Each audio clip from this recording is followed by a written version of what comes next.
آج 15 اگست یوم آزادی کا دن ہے۔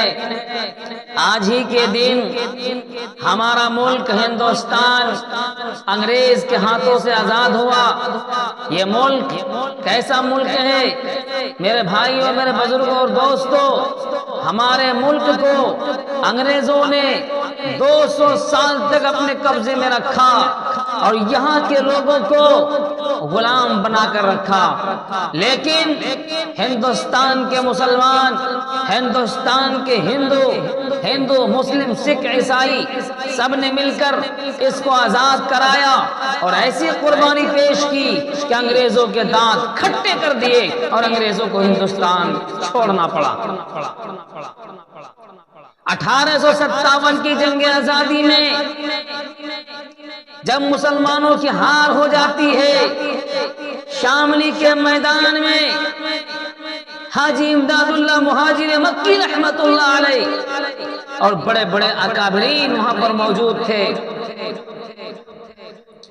جب انگریزوں نے لڑائی شروع کی اور لڑائی شروع ہوتی ہے تو مسلمان ہار جاتے ہیں، لیکن ہمت نہیں ہارتے، ابھی بھی ہمت باقی ہے۔ اور دیکھتے ہی دیکھتے 1866 میں ام المدارس دارالعلوم دیوبند قائم ہوتا ہے۔ وہاں سے نکلنے والے ہیرے، وہاں سے نکلنے والے فوجی دستے، وہاں سے نکلنے والے علماء، وہاں سے نکلنے والے صلحاء، وہاں سے نکلنے والے طلباء، وہاں سے نکلنے والے اسٹوڈنٹ، جنہوں نے ایسی قربانی پیش کی، ایسی قربانی پیش کی کہ ہندوستان کو آزاد کرا کر ہی دم لیا، انگریزوں کو بھگا کر ہی دم لیا، انگریزوں کو بھگا کر ہی دم لیا۔ آج ہم دو چار آدمی کا نام لے لیتے ہیں، ہم سوچتے ہیں کہ ہم نے آزادی کا حق ادا کر دیا، آزادی کے ہیرو کا حق ادا کر دیا۔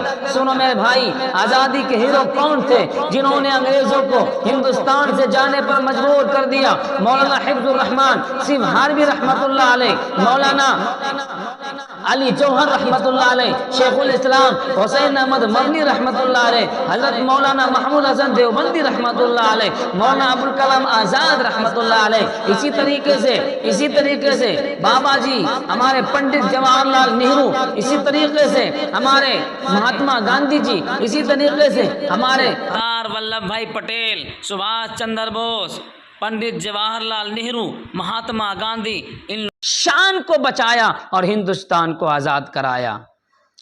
آج ہم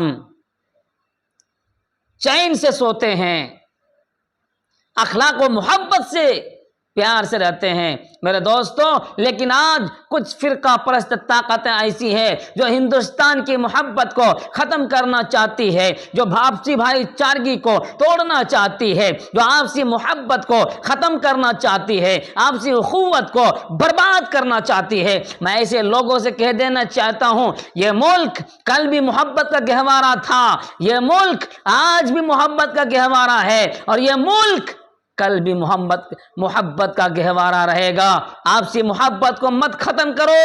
ہندو مسلم سکھ عیسائی سب کو برابر کا ادھیکار ہے، اور بابا بھیم راؤ امبیڈکر نے تو ایک قانون بنا کر ہندوستانیوں کے جان میں جان پیدا کر دی، آپسی محبت میں شان پیدا کر دی۔ ہمیں اس شان کو باقی رکھنا ہے، ہندوستان کی مٹی کو پلید ہونے نہیں دیں گے،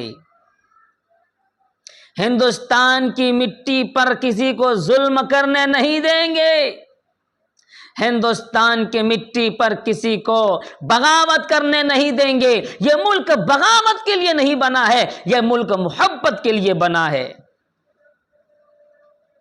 اگر کوئی میڈیا پہ آ کر ہندو مسلم کو لڑوانا چاہتا ہے تو میں اسے لوگوں سے بھی کہہ دینا چاہتا ہوں، غدار ہو تم جو دن رات ہندو مسلم کی بات کرتے ہو۔ ارے گنگا جمنی تہذیب، تم اگر گنگا جل دو گے تو ہم آب زمزم دیں گے، تم اگر پھول دو گے تو ہم مالا پہنائیں گے۔ آؤ پھر اسی محبت کو ہم قائم کرتے ہیں جس محبت کے ساتھ میرا دیش آزاد ہوا۔ ہم اپنے ملک میں کسی کی آنکھ میں آنسو نہیں دیکھنا چاہتے ہیں، بڑی قربانیوں کے ساتھ یہ ملک آزاد ہوا، بڑی جانفشانی کے ساتھ یہ ملک آزاد ہوا، کیا ہم اس کو ایسے چھوڑ دیں گے؟ اے وطن اے وطن اے وطن اے وطن اے وطن اے وطن اے وطن اے وطن اے وطن، تجھ پہ قربان ہے یہ میری جان و تن، اے وطن اے وطن، تجھ پہ قربان ہے یہ میری جان و تن۔ السلام علیکم ورحمۃ اللہ وبرکاتہ۔